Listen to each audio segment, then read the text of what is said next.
clique na seta para cima para fazer o card file ficar do tamanho da tela. E agora? Eu só digito o nome e o endereço? Este é o seu caderninho de endereços. Como é que eu vou para a primeira linha do cartão? F7. Adams, Arthur. Agora você pode preencher os detalhes. A rua,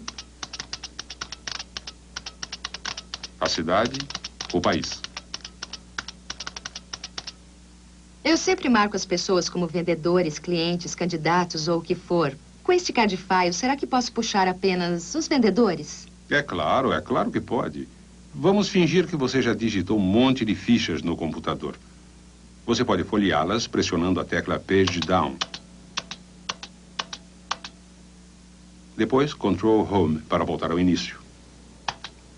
E também já estão em ordem alfabética, ótimo, com Adams na frente. Você também pode olhar as fichas em forma de lista. Clique em View e List View.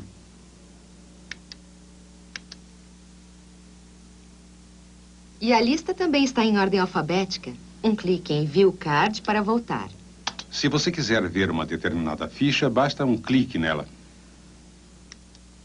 Será que eu posso olhar só uma categoria, digamos, meus vendedores? Clique Search e Find. Digite vendas. É o suficiente. Find Next. Agora, se você folhear, vai ver todos os vendedores juntos.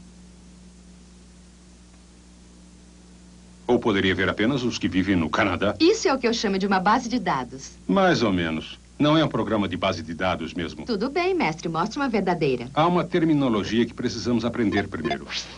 Quando uma grande quantidade de dados está organizada sistematicamente, chama-se base de dados. Em outras palavras, base de dados é um sistema de arquivamento que contém vários arquivos, cada um dos quais contém vários registros, cada um dos quais contém informações detalhadas que se chamam campos. Por exemplo, se você tivesse informações sobre todos os alunos de uma escola, e sobre todos os livros, e todos os lápis, e todas essas informações estivessem interrelacionadas de modo sistemático, você poderia chamar o que tem de base de dados. E as informações sobre determinada classe de alunos poderiam chamar-se arquivo. E as informações sobre determinado aluno poderiam chamar-se registro. E cada uma das informações a respeito desse aluno poderia chamar-se campo. É como as caixas chinesas. O campo está contido no registro, o registro está contido no arquivo e o arquivo está contido na base de dados.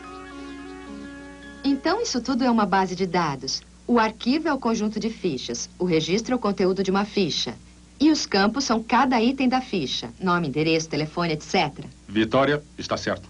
Esse fichário me parece muito bem organizado. O que um programa de base de dados faria por mim que ele não faz? Suponha que você quer obter uma lista, não de todos os vendedores, mas só os do sexo feminino que moram no Canadá. Acho que o meu Rolodex faria isso. Bem, na verdade, antes de aparecer o computador pessoal, havia alguns fichários mecânicos que eram perfurados. Um meio termo entre o Rolodex e a base de dados do computador é o que se chama Key Sort, que são cartões com perfurações que são utilizados para analisar as informações da empresa. Nós vamos pegar o pessoal financeiro deste fichário e depois de achar o pessoal financeiro, nós vamos selecionar as mulheres. E nós não vamos procurar um a um, sabe, ficha a ficha. O que acontece é os que você seleciona se destacam. Então, vamos, em primeiro lugar, separar o departamento financeiro. O departamento financeiro é roxo. Então, nós vamos enfiar a agulha no orifício roxo, sacudir, e então... Vamos achar todas as mulheres do departamento financeiro. Então... enfiar aqui e levantar todo mundo que não pertence a essa categoria e todas as mulheres se separaram. E assim temos todas as mulheres que trabalham no departamento financeiro. Qualquer DBMS faria isso. E mais. DB o quê? DBMS, Sistema de Gerenciamento de Base de Dados. O programa de base de dados que pode dizer... Não somente quantos vendedores do sexo feminino eu tenho no Canadá, mas quantos têm mais de 35 anos e venderam mais de $20 mil em balões de gás. E cujas avós têm olhos azuis e moram no Missouri, se quiser. Mas esses grandes programas de base de dados podem ser muito complicados, não? Alguns são muito sofisticados, mas outros são bastante simples. Mostre, como vovó já dizia. Veja o Works for Windows. Está bem, fechar card file.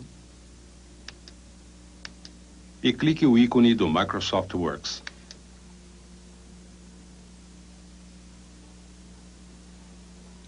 Ah, então ele não é apenas uma base de dados? Não. Ele é um programa integrado que reúne em um só vários aplicativos diferentes. Escolher database. Para começar, elabore um formulário. O nome do primeiro campo poderia ser... Nome. 2 pontos. Enter. Largura, 20 espaços deve ser bastante. Está bem. Para simplificar, vamos limitar o formulário a vendedores, país, sexo, idade e vendas até a data de hoje. Agora você pode preencher com os dados. Nome. Wend Craig ou Craig Wend. Pressione Tab para passar ao próximo campo. Sexo? Quantos homens têm o nome Wendy? Mas o computador não sabe se é nome de mulher. Tá bem. Feminino. Vamos preencher o resto. Já tem uma ideia? Suponha que colocamos todos os seus nomes e endereços. Agora pode vê-los em forma de lista, se quiser. Repare que o ícone parecido com uma pilha de fichas está iluminado. Clique o ícone que está ao lado dele, que se parece com uma lista. É a mesma coisa que o card file do Windows. Até você ver o que ele pode fazer. Clique o ícone com o ponto de interrogação.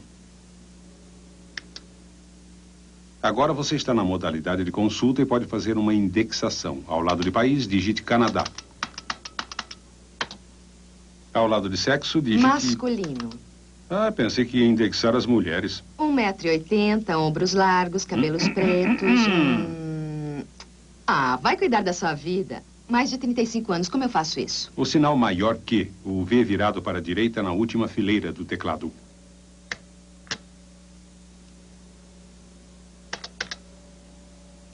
Acho que é a mesma coisa para mais de $20 mil. Agora, clique o ícone de lista para retornar à lista. E aqui estão os homens canadenses com mais de 35 anos que venderam mais de $20 mil em balões. E você também pode imprimir isso, é claro, ou personalizar, como quiser. Eu já entendi. Podemos fazer tudo isso com card file. Não. O Rolodex eletrônico, como card file, é o que geralmente se chama base de dados freeform. Ele só organiza os dados alfabeticamente e por categorias e faz pesquisas simples. Mas o tipo de sistema de gerenciamento de base de dados que acabamos de ver chama-se base de dados flat file, porque só pesquisa um arquivo de cada vez. É diferente. Esse tipo de base de dados também pode pesquisar campos de dados específicos. Selecionar o que você quer e excluir o que você não quer. Certo. Depois de fazer isso, ele vai gerar qualquer tipo de relatório que você quiser. Então, se eu criar uma base de dados com o meu estoque de balões, por exemplo, eu posso usá-la para imprimir listas de embarque e conhecimento de embarque? Ou poderia usar os endereços dos clientes para gerar cartas personalizadas. Mala direta? Finalmente! Eu trabalho no departamento de filiação e coordeno as campanhas de filiação. E preciso gerar cartas para os voluntários o tempo todo. O que eu faço é retirar as listas de nomes e endereços de voluntários do nosso computador principal e carregá-las no meu Mac. Assim, obtenho uma lista adequada de nomes e endereços e posso fundir nomes e endereços com as cartas para pedir aos voluntários a sua confirmação nas nossas campanhas. Também para informar sobre o que está acontecendo, para agradecer pela colaboração e coisas assim. Esta aqui é a carta padrão com todos os campos já definidos. Os campos de dados são o primeiro nome, o último nome, a rua, a cidade e o primeiro nome. Os campos da carta correspondem aos campos de dados do arquivo com a lista. Quando fundimos a carta com os dados da lista, a carta vai buscar o primeiro nome, o último nome, a rua e a cidade de cada voluntário, e o primeiro nome de novo, e colocá-los na carta em seus devidos lugares, de modo que cada um receba uma carta personalizada. Vamos fundir a carta com a lista e salvar tudo como um novo arquivo. Ele está perguntando qual a finalidade. Vamos informar. Também podemos rolar tudo na tela para ver se está tudo certinho. Funcionou. Muito bem. Então, isso é combinar cartas com nomes e endereços. E se eu quisesse combinar meus vendedores e clientes com os meus pedidos e meu estoque, posso fazer isso com um programa de base de dados? Bem, seria difícil com o tipo simples de base de dados flat file, porque ela só pode lidar com as informações de um arquivo de cada vez. Se você quer trabalhar com vários arquivos diferentes simultaneamente, precisa de uma base de dados relacional. A base de dados relacional é uma espécie de auxiliar de escritório muito inteligente que faz malabarismo com vários arquivos diferentes ao mesmo tempo, mantendo-os todos sincronizados e constantemente atualizados. Parece magia, mas não é. É um truque. Funciona assim. James Bond faz o pedido de uma chave mestra. O programa de base de dados atualiza o arquivo de pedidos com o número de identificação de James Bond, o número do produto e a quantidade pedida. E agora, o truque. Os arquivos podem parecer diferentes e a maior parte de seu teor ser realmente diferente, mas existe uma ligação comum ou relação em todos eles que os une. A relação que o arquivo de pedidos tem com o arquivo de clientes é o número de identificação do cliente. Portanto, o arquivo de pedidos pode compartilhar automaticamente o teor do arquivo de clientes. Ele também tem uma relação com o arquivo de estoque, pois compartilham o número do produto. Dessa forma, assim que entra o pedido do James Bond, o arquivo de pedidos pode atualizar automaticamente a quantidade de chaves mestras do estoque, diminuindo-a de 70 para 69. Ao mesmo tempo, o arquivo de pedidos pode consultar o custo da chave mestra e, por conseguinte, o seu preço e atualizar o saldo da conta do 007 no arquivo de clientes. Por fim, o arquivo de pedidos reúne as suas próprias informações, mais as informações contidas nos arquivos de clientes e de estoque para gerar uma fatura. Este é o segredo de como o nosso malabarista de bases de dados consegue manter o controle sobre todos esses arquivos aparentemente independentes. Ele não usa fumaça nem espelhos, simplesmente porque os arquivos não são independentes. Estão todos vinculados por meio de laços invisíveis. Então, a base de dados relacional não só classifica e pesquisa, procura e faz relatórios, mas também interrelaciona os dados. Eu não conseguiria definir melhor. Quais os programas de base de dados relacionais mais conhecidos? DBase 4, Fox Pro, Paradox. A base de dados relacional é um conjunto de dados não redundantes projetados para serem usados em diversas aplicações diferentes. Esta é a definição de dicionário. Simplesmente, ela é um grupo de arquivos que está ou pode estar relacionado, como numa locadora de vídeo. Quando você altera uma informação, ela fica disponível para todas as aplicações diferentes que a usam. Se vamos acrescentar um cliente, por exemplo, entramos na manutenção da base de dados e começamos a digitar o nome.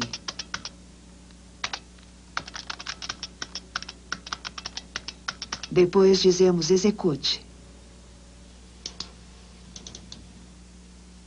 Em seguida, podemos entrar nos pedidos e dizer que queremos locações. Agora que já digitamos John Young, vamos procurar por ele. Ele está alugando Indiana Jones e o Templo da Perdição. $2 e ele deverá devolver amanhã. E aí dizemos, execute. Até esse cliente entrar aqui, tínhamos 11 cópias de O Templo da Perdição. Agora, nós só temos 10. Temos o cadastro de clientes, os filmes disponíveis, os filmes pedidos que vão chegar com o status dos pedidos, mais o status da própria base de dados, incluindo os clientes, os filmes e os pedidos. Não podemos viver sem as bases de dados relacionais. Já fazem parte de todos os sistemas computadorizados. 20 anos atrás seria impossível até mesmo imaginar esse tipo de aplicação que nós temos agora, porque agora temos a tecnologia das bases de dados. Isso é coisa muito poderosa. Parece que pode se tornar muito complicada. Contudo, fazemos uso de bases de dados relacionais o tempo todo, Vitória. Quando você reserva um voo... O sistema que utilizamos está, na realidade, dividido em dois. Nós usamos um PC aqui, que só contém as informações gerais locais. A nossa base de dados principais está em Winnipeg e o nosso sistema de computação em Toronto, que é o mundial. Sempre temos acesso ao Winnipeg para obter todas as informações e, em questão de segundos, a resposta já está em Toronto. Se alguém nos telefona interessado em voar para Los Angeles, eu só vou precisar executar algumas transações, vou digitar a data da partida, que vai ser o dia 15 de fevereiro. Depois vou digitar a data de retorno, que vai ser o dia 27 de fevereiro. E também o código da cidade daquele aeroporto, que é Los Angeles. O computador sabe automaticamente que estou em Toronto e eu só preciso pressionar uma tecla que pede automaticamente a tarifa. Dali, basta pedir a disponibilidade de Toronto para Los Angeles no dia 15 e a disponibilidade de Los Angeles para Toronto no dia 27. Posso avisar ao cliente que há um voo disponível e que a tarifa é de $368 mais impostos e oferecer outras opções de voo. Em seguida, pressiono o botão de passageiro na poltrona, que faz automaticamente a reserva de Toronto para Los Angeles. Daí, entro automaticamente na base de dados de Winnipeg e retiro uma vaga do estoque. Isso demora um pouquinho. Antes do sistema computadorizado, existia um quadro negro, onde ficavam escritos os voos. Um agente pegava um cartão, colocava numa esteira deslizante, que ia para uma pessoa que ficava com um apagador para atualizar os dados do quadro negro, que eram o número de lugares disponíveis nos voos e as respectivas classes de tarifas. Naquele tempo existiam 3 tipos de tarifas. A primeira classe, a classe econômica, e a de estada longa, ou de permanência mínima de 21 dias. Às vezes, era preciso trabalhar com 40 ou 50 tarifas diferentes no quadro negro. Mas até agora, todos os programas de base de dados que vimos eram para PCs. Também há vários softwares de base de dados para o Mac, é claro. Um programa que é muito interessante chama-se HyperCard. Clique em Hard Disk. Clique em HyperCard e Ideas. Idea Stacks. Agora clique em Stack Ideas. Estes são alguns formatos prontos de fichas.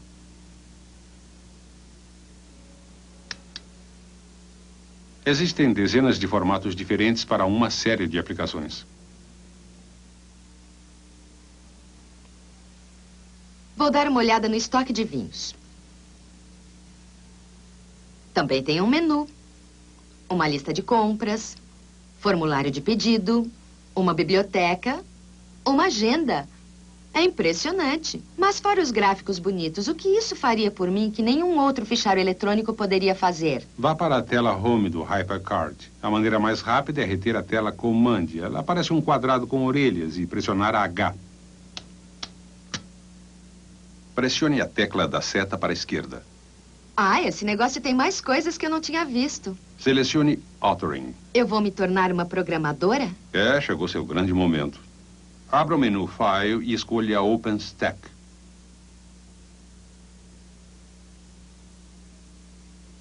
Escolha Hot.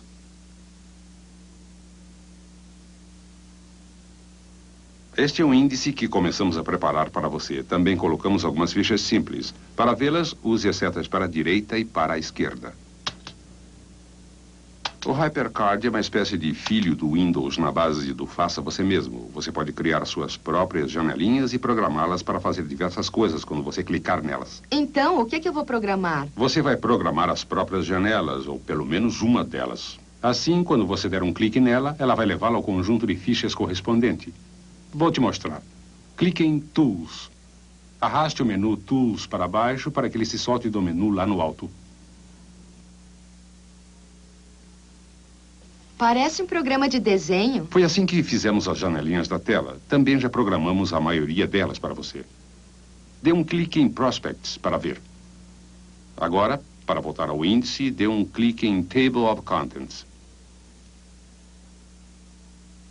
Então não são só moldurinhas comuns, elas estão vivas. Isso mesmo. São o que o HyperCard chama de botões. Agora você vai criar um botão de vendedores. Clique a ferramenta Botão. Está no meio da fileira de cima do menu Tools. Clique Objects e New Button. Parece que está vivo mesmo. Coloque-o no lugar e clique num espaço em branco para que ele pare de piscar. Agora dê um clique duplo no botão novo.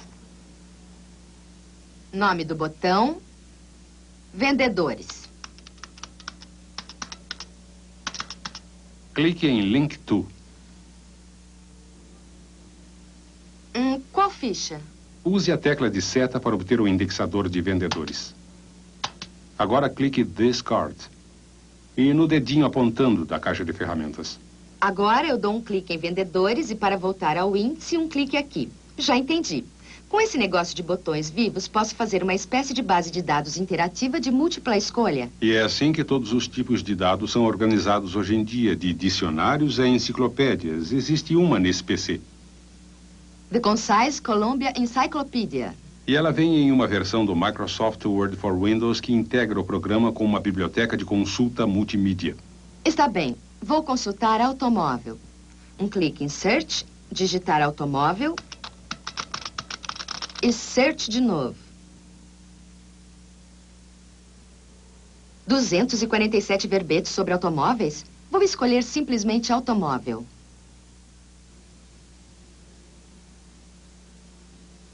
Dê um clique na campainha para ouvir a pronúncia da palavra. Automobile.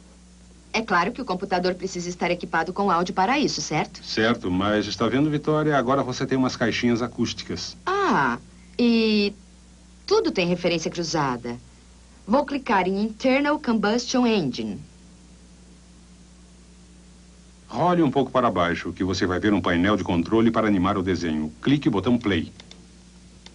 In a gasoline engine, a volatile mixture of fuel and air is ignited within a cylinder. Isso deve ser uma base de dados enorme e está toda armazenada no meu disco rígido? Não. Está num CD-ROM. Tem um drive de CD-ROM no seu computador.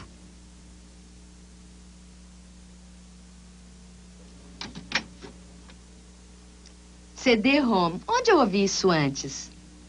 Ah, sim, estava na especificação.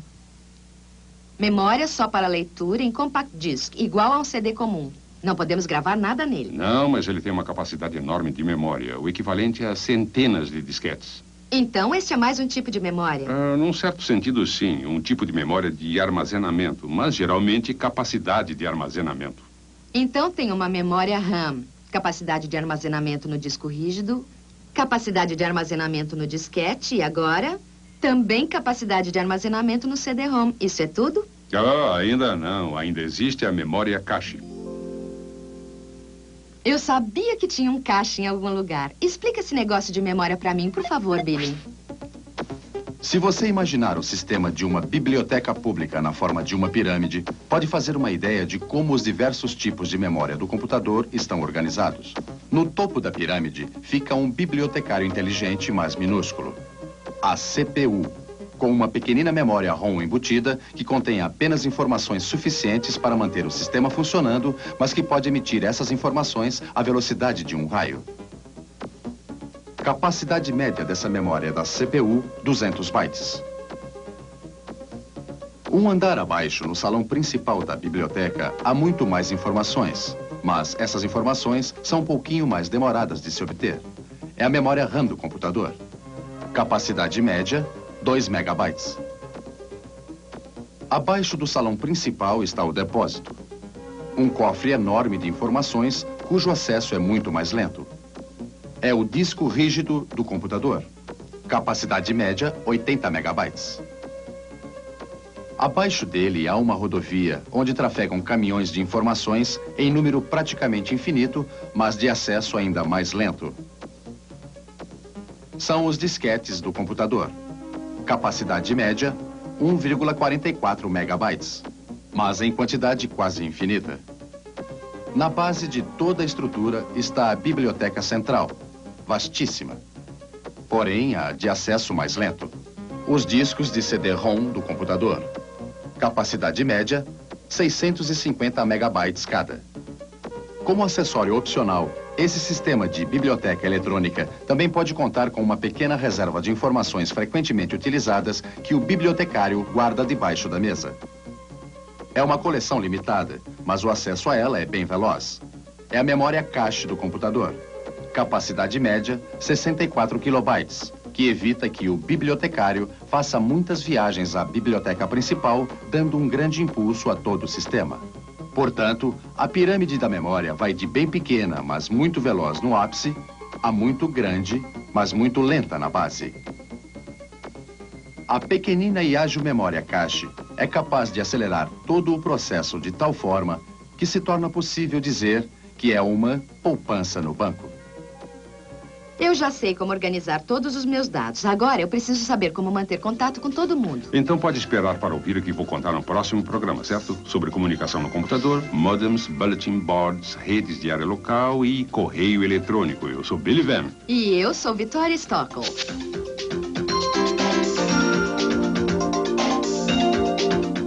ZYB 851, Rede Cultura, São Paulo.